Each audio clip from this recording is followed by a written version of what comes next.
What's good, YouTube? It's your boy, Blue Blood Sports TV, back at y'all with another one. So now, everybody's talking about undefeated, 3-division, 5-time world champion superstar boxer, who is widely considered one of the faces, if not the face of the sport of boxing, in Gervonta Tank Davis, who is 29 wins, no loss, no draw.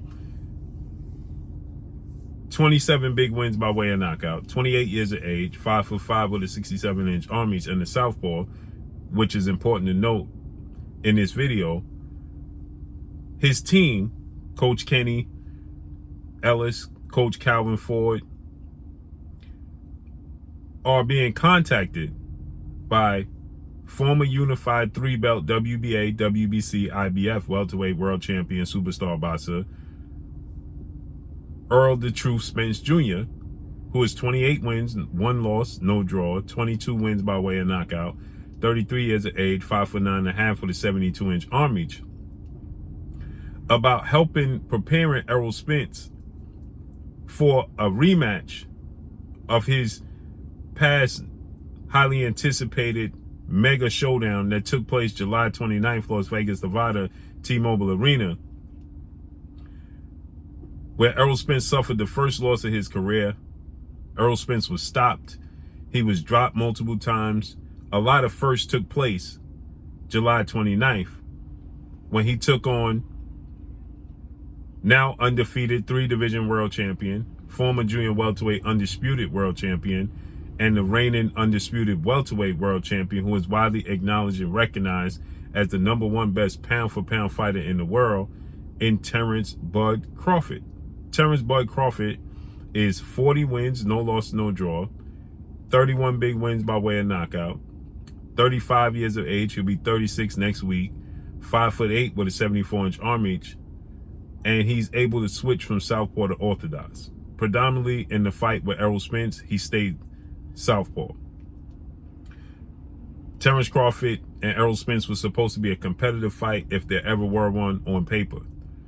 Terrence Crawford proved it was anything but that.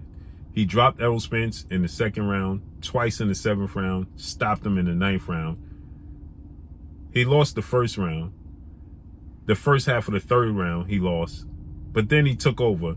He batted Errol Spence in the 4th, 5th, and 6th round, which many people thought it should have been stopped in the 6th and 7th round. Then he batted him in the 8th round and stopped him in the 9th round. And now Errol Spence is contractually in his right to petition to have an immediate rematch. He had 30 working business days to do so, which he did. And Terrence Crawford is contractually obligated to oblige and give Errol Spence the rematch. Now, there's a lot of different stipulations being discussed as to what weight class it is, because they agreed that the winner can choose the weight class it takes place, and the winner can choose the winner will choose the weight class, and the winner will get a bigger share of the pie, which obviously is Terrence Crawford. So now it looks like we could get this rematch by the end of the year in December. And Coach Kenny and Coach Calvin are great trainers. And Coach Calvin was asked about this, and he said, "Oh, I'm just sitting around." He didn't say no, and he alluded to he did get contacted. And he said Derrick James, who is well-renowned 2-time trainer of the year, future Hall of Famer, is his man. They're very close, but he's also close with former trainer of the year, well-renowned trainer and future Hall of Famer, and possibly trainer of the year for this year, and Brian Bomack McIntyre, who trains Terrence Crawford. But he said that Errol Spence is my man. That's my man. Derrick James is my man. So he gave a lot of praise to Derrick James. Now, I'm open to them having more eyes and ears to help Errol Spence prepare for this rematch, because he needs it. Because he came up short in every aspect, in every area, okay? In every aspect, in every area of this fight, he came up short, okay? Terrence Crawford was stronger. He was faster. His reflexes was better. His jab was better. His power punches, his footwork was better. His balance was better. His defense was better. He was better all the way around, right? And so with that said, the more the merrier, as long as they are correct ingredients to the pot, right? If you have the correct ingredients that you add in to the pot, then you can't go wrong. Now, again, like I said, I'm open and I understand bringing in them. But people are saying that now he's going to bring in Tank Davis as a main sparring partner for this fight. Tank Davis is a southpaw and Tank Davis has power.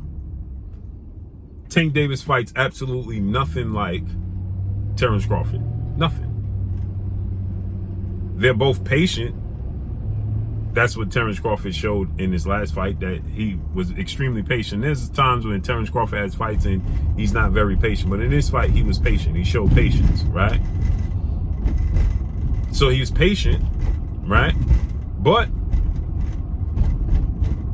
Tank Davis is 3 inches shorter than Terrence Crawford. He has a 7-inch arm reach disadvantage to Terrence Crawford.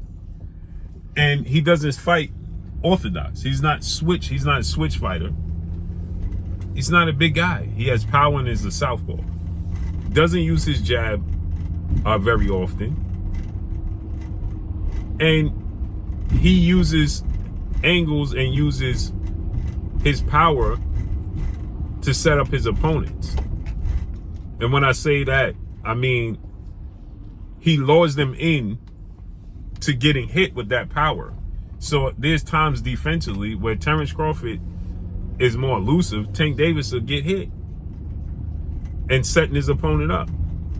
Now, unless Tank Davis is going to suddenly show a different dynamic to his game and sparring Errol Spence, I don't see the need. I don't see the game plan in that, right? I don't see where that can be successful. They fight completely nothing like Terrence Crawford. And on top of that, Terrence Crawford has the ability to switch to orthodox if he so chooses. And on top of that, Tank Davis is the least active of all the champions, of the high-level fighters, right? He does not have a high work rate. Terrence Crawford reacted to everything Errol Spence did. Errol Spence has one of the highest work rates and activities in all of boxing. And every time he did anything, every action, he got a reaction. He didn't get, he didn't have an action where it went unanswered. Terrence Crawford reacted to everything he did, which means Terrence Crawford met his activity. So unless Tank Davis plans on meeting Errol Spence activity suddenly in sparring, and he's going to grow 3 inches and his arms are going to grow, outside of being a southpaw with power, he serves no purpose to help prepare Errol Spence for Terrence Crawford. None. He serves absolutely no purpose. He doesn't use the angles that Terrence Crawford used. His arms, Terrence Crawford has extremely long arms. Tank Davis has extremely short arms. Tank Davis is physically imposing with his hand power. Terrence Crawford is physically imposing with his complete physical makeup.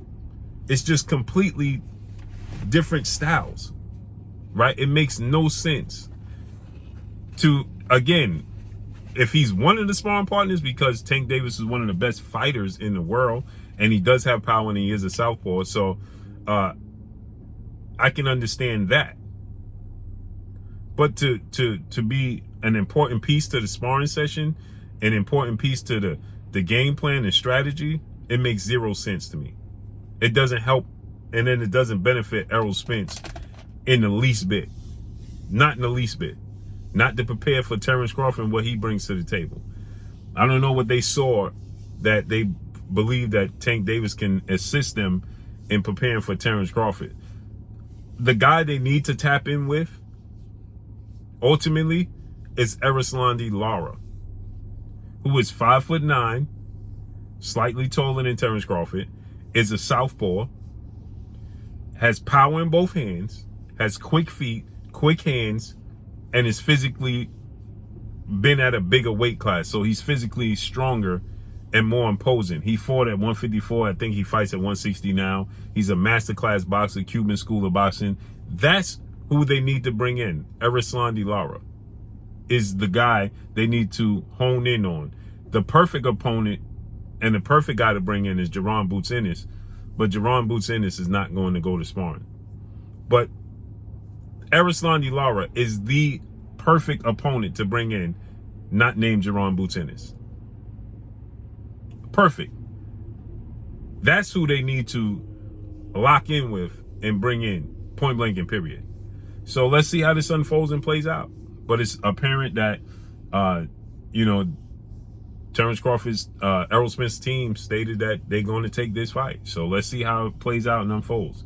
But that's all I got for y'all. Make sure you hit the like button. Drop a comment in the comment section. Let me know what y'all think. Y'all already know what it is. It's your boy Blue, Blue Blood Sports TV. Hate, like, comment, and subscribe. You haven't subscribed, hit the subscribe button, hit the like button, hit the bell icon to get all the new notifications. Follow me on Instagram at Blue Blood Sports TV, all one word. So all I got for y'all. I'm gone. Peace.